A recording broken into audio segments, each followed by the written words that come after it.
Welcome to Season 6 of the Get Out of Teaching podcast. This podcast is for teachers who are considering leaving education and need some support. I'm your host, Elizabeth Diakos. I'm a career transition coach and the host of the Get Out of Teaching private membership community, where we support teachers with the resources they need to create a life they love. Find out more at www.getoutofteaching.com. In this season, we'll be speaking with former teachers who have set themselves up in business, as well as business coaches and solopreneurs who can inspire you as you plan your exit, especially if you've been thinking of creating your own business. But I also want to share something with you because many teachers from the United States want to escape the classroom, but have concerns about losing their health insurance. That's where Nate Beer, the insurance pioneer, can help. Nate offers a free 10-minute initial consultation where he can ask you some questions about your health insurance needs and suggest a plan that is just right for you and your family. Any information you disclose is completely confidential and subject to HIPAA regulations. Tick off one of your biggest concerns about leaving education with Nate Beer, Insurance Pioneer. You can book a call with Nate at theinsurancepioneer.setmore.com. Episode 6. Hi everyone and welcome to the show. On today's show, I'm super excited to be speaking with Leslie Huffer, who is a digital marketing specialist. Welcome to the show, Leslie. Thank you so much for having me. I'm excited to be here. So Leslie, I just want to get a little bit of the background of your story. Tell us how you started out. You were a teacher. How did you get into teaching in the first place? Yeah, so I, like many, came from a whole family of teachers. So I grew up with aunts and uncles and my mom was a teacher. And so I always, even from when I was really little, I played school and I always was really interested in that. And a lot of the teachers were actually special education teachers. And so that's kind of the field that I followed too, to the point where when I was little, I would do IEP meetings with my stuffed animals. It was just I just always knew that kind of, lingo and all of that. And then I would, grew up babysitting a lot of kids with special needs. I worked at a camp with kids with special needs. So I always kind of had a heart for that community and just really supporting them. And so I went to college not knowing for sure what age I wanted to do, but I knew I kind of wanted to stick it within that realm. And I actually, throughout the course of teaching, I taught for 8.5 years. I taught anything from, I think it was K-5, and then I went to a 5th, 6th grade building. And then I went through a 9th through 12th grade building. So a high school, and that's where I ended too. And all of them had their own unique challenges and, things that I loved about it. But yeah, so ultimately, I did it for 8.5 years. And over the last couple of years is kind of when I started kind of getting that itch of okay, I like this and I feel like I'm good at this, but I don't know if this is my forever. And I think there's a lot of factors that went into that. I got married, we kind of started thinking about starting a family, and I just didn't know if that work-life balance would be really possible, as it was when I was, single and able to give every ounce of myself to my job, which, that's not necessarily always the best either, but I was able to do that in that season. And all of a sudden I realized, hey, I have priorities that are outside of work. And so I started kind of brainstorming, how do I kind of shift a little bit and do something that's still fulfilling and still helps people, but maybe in a little bit of a different way. Oh, wow. So you've taught special ed from K right through to 12. I have. Yeah, it's wild. When I look back, I'm that wasn't, who could have planned that, right? But it just, new opportunities came up and I would get approached by people and I would just think okay, maybe a change to a new building. I'm going to be okay, this is it. I want to do this forever. And I always liked the change, but I never felt in my heart this is my forever job. So that it was good to have that change. Some people don't ever change out of their grade level or content area or whatever. I really welcomed the change. And I even did different levels of special ed, more severe, less severe, all different things, resource and self-contained. But ultimately, I just still felt in my gut and my heart, I was as much as I love this, I don't know if this is my forever. And so was there, when you decided to leave or when you decided to make a plan, was there any kind of shame around that, or I don't know, were you mad at yourself that you'd put in all this effort and then you were going to leave? Oh, 100%. I think especially in the field that I was in, it felt this group of students that I've been supporting and their families that I got to know really well, because being a special ed teacher, you're with the families for multiple years. I think that made it really difficult to leave, having the assistants in my classroom that I got really close with, all of that. But also, you kind of mentioned, I'd gone to college for 4 years to do this. So I, just studied only this and only this for so long. And I just thought, oh, I'm going to graduate. I'm going to do this till the day I die. And it's then once I got into it, I realized, yes, I like it, but like, there's so many other things in the world that I want to try, and I want to, just see what I can do. And I've always been, a little bit interested in the idea of entrepreneurship, but didn't know how that fit into my world and all of that. And so I think there was that shame, and it took me a while to honestly tell my family. I think that was kind of who was hard to share that with, because they, we're all teachers. But ultimately, they saw that what I was doing was still an avenue to help people, just kind of in a different way. They were super supportive, and I'm still able to kind of have that outlet. I still do volunteer work with people with special needs, and I still kind of have that both best of both worlds thing, but I'm not in the classroom for, 7, 8, 9 hours a day, sometimes more. So it's nice because I can kind of still, like I said, get my fix with helping, in that regard, but not in the traditional classroom setting. And so, getting personal, how long have you been married for now? Almost 4 years. Next month will be 4 years. Okay. Oh, well, happy anniversary for next month. Thank you so much. Yeah. And so over that period of time, presumably you had to also get your husband on board with you leaving this pretty safe, secure career that, you regular paycheck and all that. Yeah. I'm glad you brought that up. So it's funny. So we, it was probably like a semester. And so we got married over the summer, and then I taught that semester. And around Christmas time, I was just kind of feeling like, I just don't, know if I can give my all to my job and my spouse. And honestly, you can't, right? You can't be two places at once. And I felt like, here we are, we have this new relationship, and I want to be able to be home and make dinners and go on walks and take vacations and all that fun stuff. But I just felt like I carried the stress of teaching always, even on summer break. It was just like this, it wasn't a physical weight, but it felt like a physical weight that I was just carrying. And, I would bring the stress home with me, emotionally. It was just hard. And so I felt like I was doing a disservice to him to be kind of carrying that weight into our marriage. But he actually has a sibling with special needs, so he understands that population to a degree, but the education piece of it, he's like, I don't really get why you're there so long, and why you're bringing work home, and why you're, all this and that. And so, so there was kind of the nervousness to kind of share with him, like kind of what was on my heart, as far as, I don't think I see myself doing this forever. And he was supportive because he saw how it was taking a toll on me. But, both him and I are very, realistic and not huge risk takers. And so the financial piece kind of worried him, of course, to think like, we were using my benefits for my job. We were, all of that, like he could get it through his work, but it was just like, it made more sense through teaching, and they had, all of that. And so, like you said, that every 2 weeks paycheck, all of that. But I basically went to him one day and said, I really want to write, and I want to help companies with their writing, and he knew that I enjoyed writing. I had a blog for several years, and he knew that I liked that. But like, you people hear writing and they think like starving artist, like, oh, cool, you're going to write, and so I kind of had to like, learn a little bit about, when we can get into this too, but like copywriting and what that looked like, and writing for companies, and, how that's more profitable than just a blog, right? That you have on your own website. So that was hard, but it wasn't like I went cold turkey. I didn't just quit my job the next day. I really steadily kind of grew a business, and I'm sure we'll get into this, but it actually went so well that he jumped on board, and now we run our business together, and we both left our full-time job. So spoiler alert with that, but yeah. Okay. So let's go to that then. What was the process that you went from, you're still teaching, how did you transition out? So I found an online course that talked all about copywriting. I had never heard the word in my life other than like trademarking, but that's different, right? So copywriting is like writing for businesses that helps them to sell. And so what I had done over that winter break, when I was just feeling really discouraged, and I felt like, oh my gosh, all I know is teaching. It's all I've ever done. We definitely aren't in a place where I can, go to college and get a different degree and then look for a job. It just had to be something that I could do on the side and kind of build up. And so I, researched it. I took this course all about SEO and blogging for companies and website copy and all that. Down SEO. Yeah. Okay. Sorry. Yeah.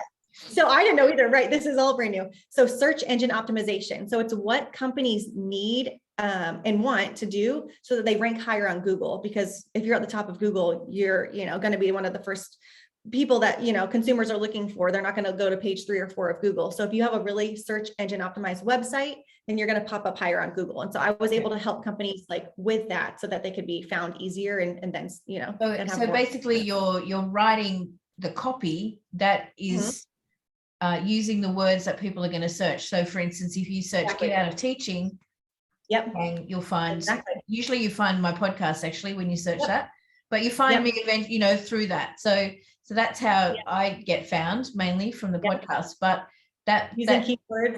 yeah, so keywords. Absolutely. Yeah. Yeah. Okay. All Keywords, right. key phrases, things that people are searching, maybe you title. So let's say I'm writing a blog for a company. You might title it a question that people are already searching so that pops right up.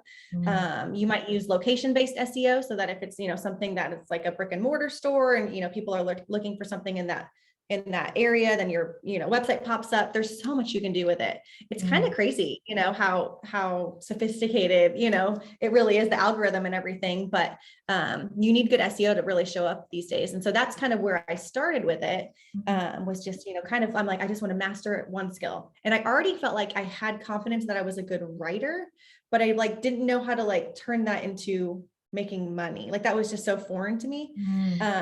And the other thing that was really crazy to me was the fact that companies do not like writing emails. And so they would pay, so I got paid to write their emails. And I thought, oh my gosh, in teaching, I write emails, a million times a day and don't make a penny for it, other than my paycheck. So I'm like, wait, people will pay me to write an email or to create a monthly newsletter, or, whatever that is. So all of that's copywriting, emails or blogs or website copy. And I'm like, I actually enjoy doing these things. And I couldn't even believe that we were exchanging money. Or I was giving them something in exchange for money. I'm just like, I'm kind of having fun doing it. And it was something I could do after school hours, on the weekends, all of that good stuff. So he kind of saw me have some level of success with that. And he was like, this is interesting, this online business stuff. So he has a background in, and this worked in our favor a lot, but he has a background in videography. He had done it just totally as a hobby for, since he was younger, and him and his friends would shoot videos, or he would, do different things just for fun. And so we kind of were like, what if we joined forces and I offered SEO and the writing piece, and you kind of did more of the creative visual piece. And it, all of a sudden a business with a husband and wife was born, and we were still doing our full-time jobs, but we were like, we kind of needed our own creative outlet. And it was just so cool to have that together and to brainstorm together. And so some clients, if they needed video and blog content, we would collaborate on projects and stuff. We're like, this is so cool. We love it. So that's kind of where we started. Fantastic. Okay. So then, but at that stage, both of you were still working in your regular jobs. Were you exhausted? That sounds really exhausting to me.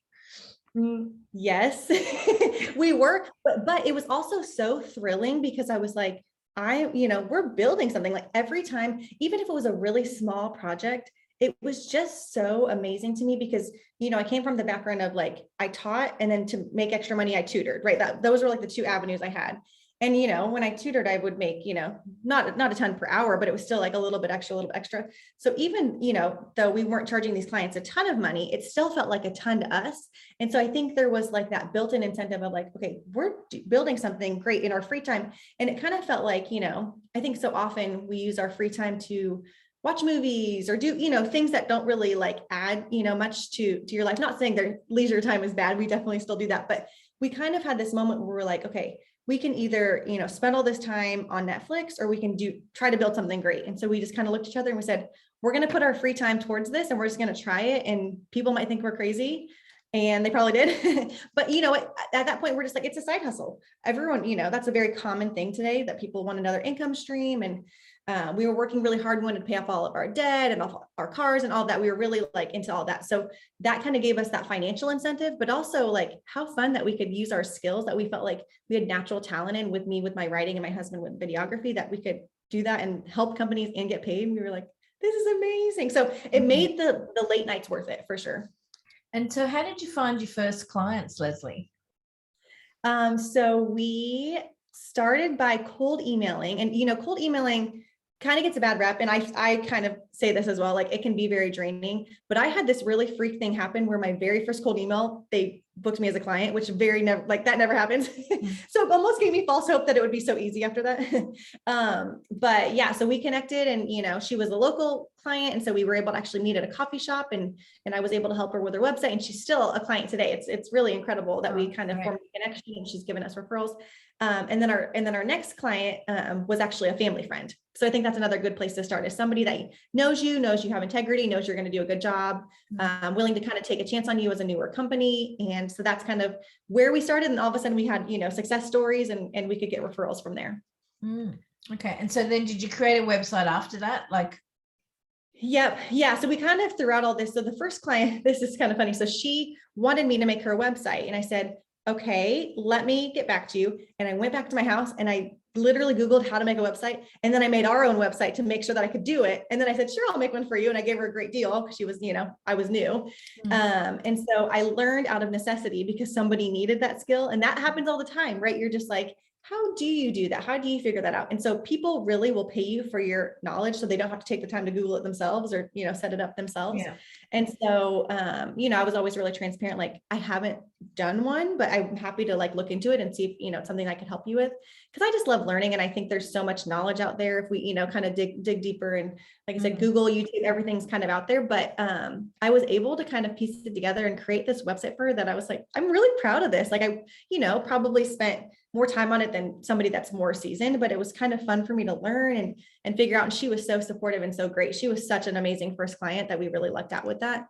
But yeah, so through that process, we made our own website because I needed to know how to make a website for her. And that's kind of how it started. So we did, and it's had many iterations. Like we've changed our website quite a bit just because our services have changed over time too. And what we offer and, clients we work with and all that good stuff. But when we first got started, we were just like, okay, we need to just claim a space on the internet and get it out there. So we did. That's fantastic. Go you. Yeah. Yeah, I know. Yeah. So how long between doing the course that you did and getting your first client, how long was that? I would say I probably took the course. It probably took me about a month and a half to finish because I was taking it, I would teach all day and I'd come home and do the lessons of it and everything. So it probably took me maybe a month and a half. And then I probably got my first client within 2 to 3 months, maybe of that. So because honestly, it took me a while to hype myself up to reach out to people. That felt so scary to me just because I'm like, here I am. I'm a teacher, but I want to help you with your stuff. Like, I didn't even know how to start. Like, it just felt so intimidating to start.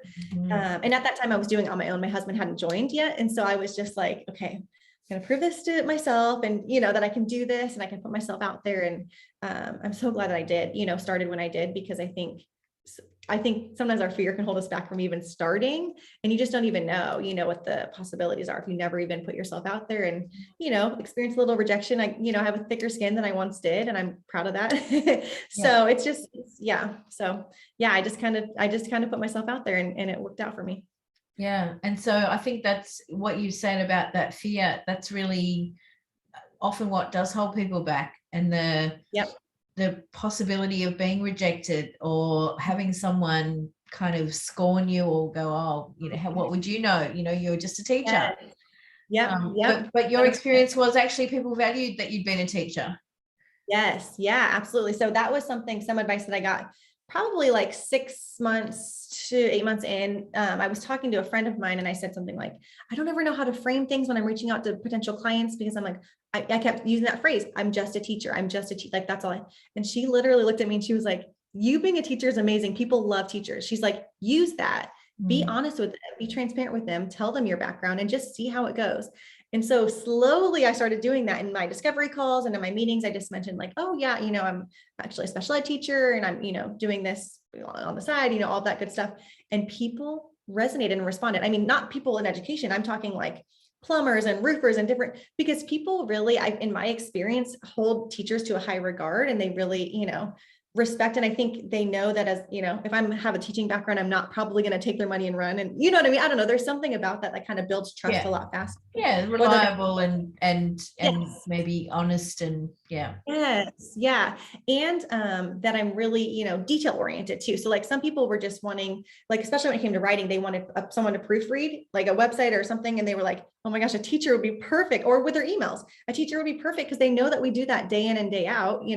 We're basically experts in it without calling ourselves that. It feels so silly as a teacher to be like, I'm an expert email writer, but let's be honest, we write a lot of emails, right? And they have to be very professional, and whether they're to parents or administrators or whatever it is. So really we are experts, but it's hard and intimidating to call yourself that until you, kind of do it once or twice and you're like, oh, I'm an expert. Yeah, I can do this. I just did a beta read for a friend who's written a book.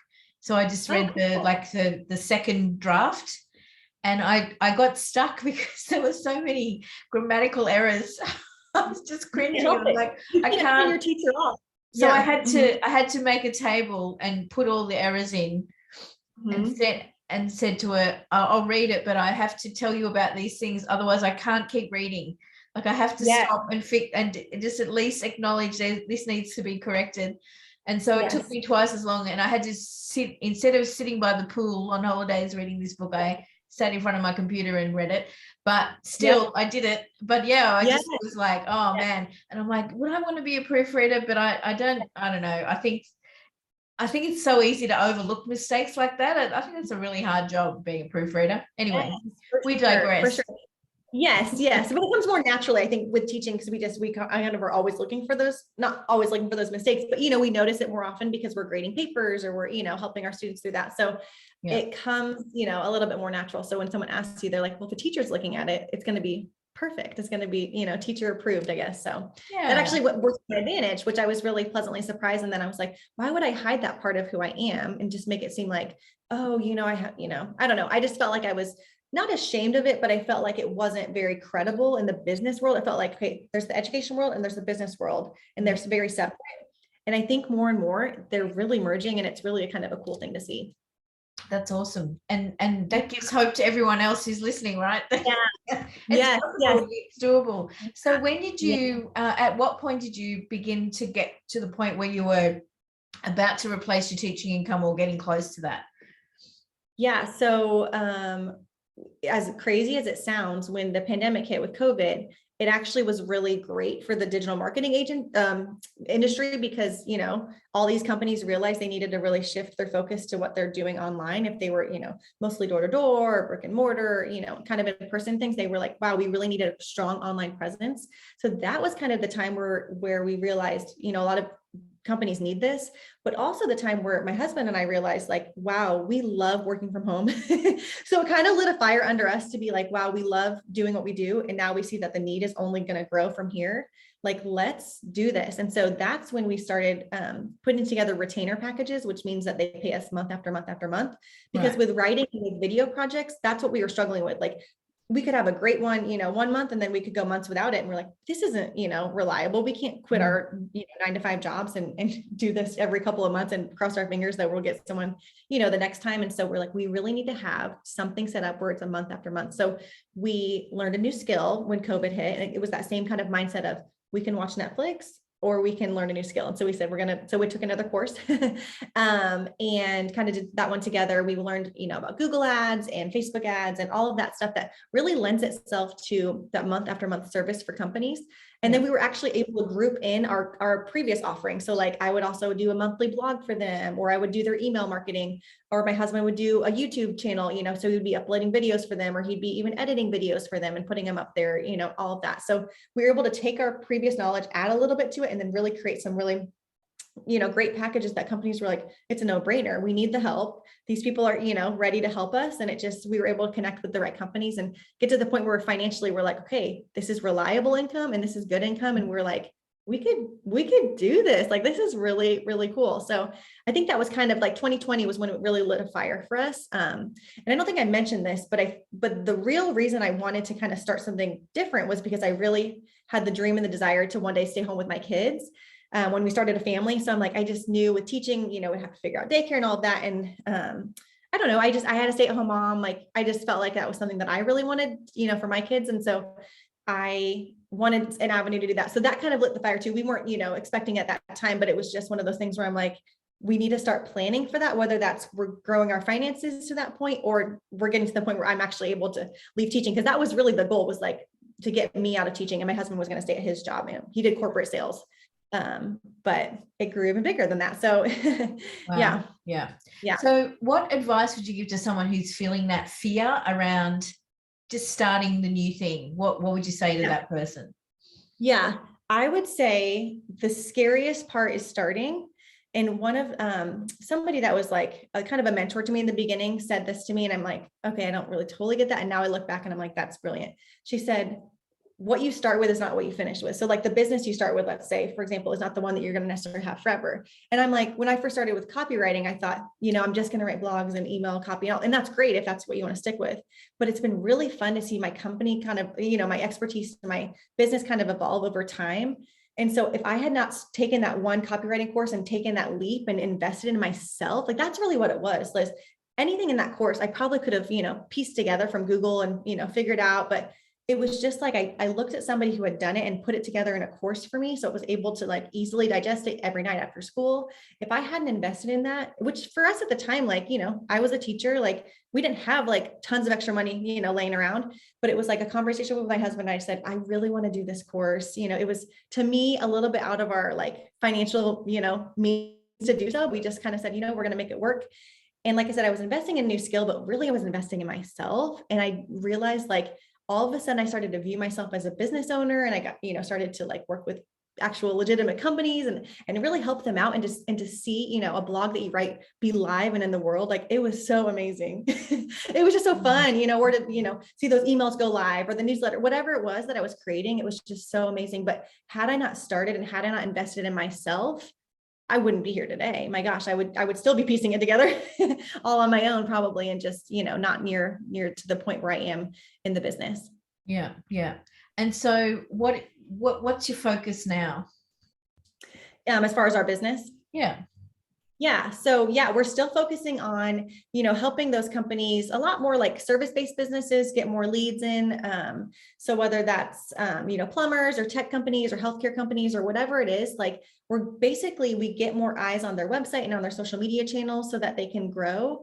Because so often, people make these incredible websites and then nobody ever sees them. So we help them with, like I mentioned, SEO, that search engine optimization. We help them with, whether it's digital ads to get people there. So the Google ads or the Facebook ads or, Instagram, YouTube ads, you name it. We've kind of learned all of that. And then also some, visual content in there too with social media management. We make posts, we make videos for social media. So it's really just finding and connecting with the companies that need that help, but don't have the bandwidth to hire on a full-time marketing team. Like we just kind of, contract with them for, length of time, whatever we decide, collaboratively with them. And just kind of help them with their presence. And it's really been fun, because it's such a digital, job, we're able to work with people all over, which has just been so fun. I've loved that part of it. So yeah, that's kind of our focus. We still do retainer packages. And then through that whole process, and having taken these different courses and kind of piece things together, we realized there's so many people that want to do what we do. And kind of what spurred this on was the fact that as I was going to leave my teaching job, word spreads. I think when people are like, wait, how did you do it? How'd you get out? How'd you get out? And so they were coming to me asking like, how'd you do it? And so we actually, my husband and I put together our own course to teach people how to do what we did, truly for beginners, because I think that's where a lot of people are, like starting from the ground up, where do you start? How do you, make your money, and how do you, invest, and who do you reach out to, and all that good stuff. And so we've put it all together in a course for other people to learn kind of how to do what we do. So that's kind of our focus too. So we kind of have two businesses going now. So we're still helping our clients. And I think it's good to be still involved in that, because we're going to help our students, to grow their own client base. So it's good to kind of know what's going on in the world too. Yeah. So yeah, kind of two businesses at once. So it's a little bit crazy, but it's really fun. I loved working with, everyday people instead of just business owners all the time too, and kind of mentoring them through all of this, like the fear piece of like, okay, so I know how to do social media management because we, they learn it in our course, but like, I'm terrified to reach out to someone, so kind of coaching them through that. Like, that's been really, because I was there, I still remember that, like hitting send on that first email is like the most terrifying thing you've ever done. And then you do it and you're like, but that wasn't so bad. I'll do it 5 more times. Yeah. Well, I started out working with like year 11 and 12 students, like senior high school. And I was sending packages to schools, like, would you like to give them offering like vouchers to schools, like free vouchers so they could, and like crickets, I got nothing back, nothing. And I had this, I bought this special, like, from my local, like from the post office, so I could do like business posting, so I could send out bulk. And I bought a whole like box of envelopes to send them in, and we finally used them. It took us about 3 years to use up all the envelopes that I bought. But yeah, I just like, just nothing happened. But yeah, the whole digital thing has really been a game changer, hasn't it? So, Yes. okay, so we're going to put the links to your course and everything in the show notes for this episode so that people can find out about what's the name of the course. It's called Simplify from Your 9 to 5. Just, emphasizing like that idea of like kind of less hustle and more like, because that's why we made it, because we feel like we have this much time with each other and our families and everything. And so we really want that for other people if that's what they're desiring. And we've had people that want to completely replace their income, take it. We have people that just want another side hustle, people that want to travel and have the capacity to travel and fund that. There's somebody, a stay-at-home mom. She's like, I just want to make an extra $500 a month. Like, that's all, and I'm like, done. We can do that. Totally. But there's people that want to replace their 6-figure income, so it's a wide range of people. More recently, I had somebody who, and we didn't actually see this coming, but she took the course within a month. She took the course, had the confidence to reach out to a marketing, like a opening for a marketing position at a company, and got it. And we're like, oh my gosh, that's no background in marketing. She was also a special ed teacher like me. And she was just like, I just want to go for it. She's like, I feel confident after taking your course. Like and she got the job.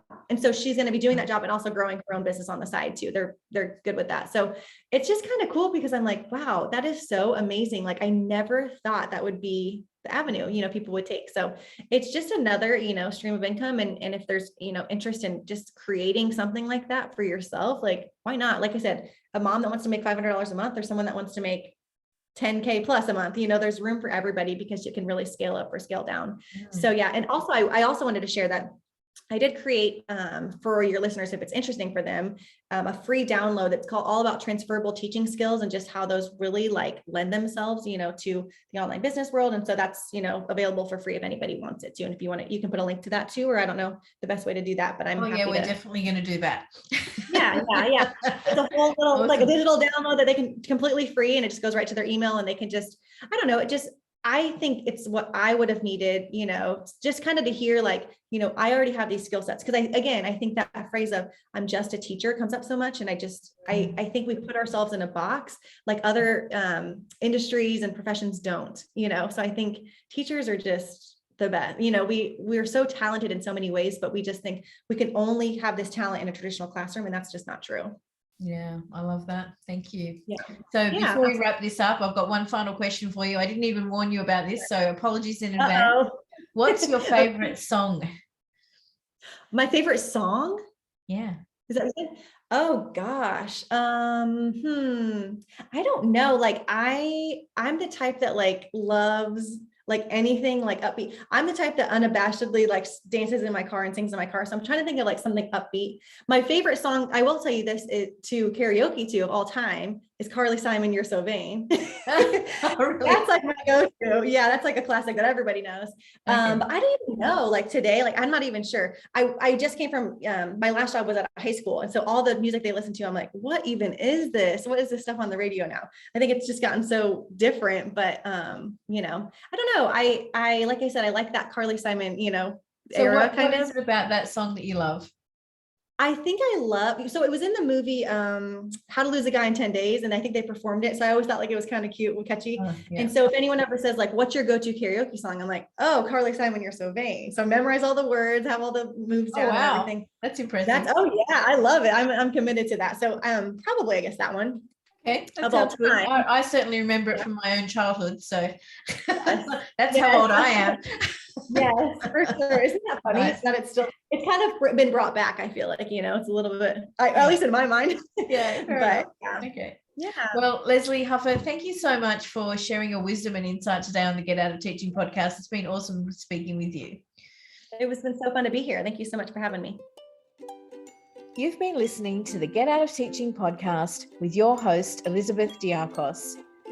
If you want to hear the conversation that continued after we stopped recording, you'll find that in the After the Bell section of the Get Out of Teaching private membership community, where along with a heap of resources to support you, you'll get access to group coaching with me.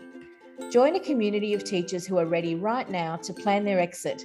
Find out how at www.getoutofteaching.com. I've been where you are now, and you don't have to do this alone.